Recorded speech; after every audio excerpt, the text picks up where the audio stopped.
Nearly 6 months after a jury rendered a unanimous guilty verdict against reality TV stars Todd and Julie Chrisley, federal prosecutors filed new documents Monday asking the court for a, quote, lengthy period of incarceration for the couple.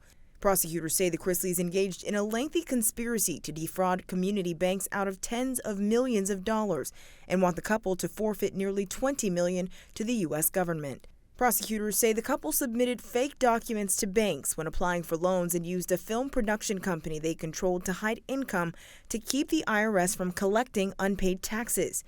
The court document goes on to say Todd Chrisley orchestrated, directed, and led a lengthy, extensive, and sophisticated fraud scheme involving the use of numerous shell companies, LLCs, and bank accounts, and he directed the preparation and submission of multiple types of false financial documents.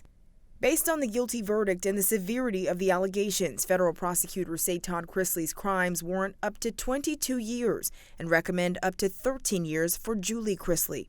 On Tuesday, the Chrisleys' attorney filed a motion in response saying Chrisley has fully accounted for all income and argued that many people would be negatively impacted by his incarceration, including his mother and the crew who films their reality television show. They're asking for the court to give Chrisley a combined sentence of limited incarceration, supervised release, and restitution. They've also filed a motion for a new trial, alleging that an IRS officer testified falsely in the case and prosecutors pushed her to do so.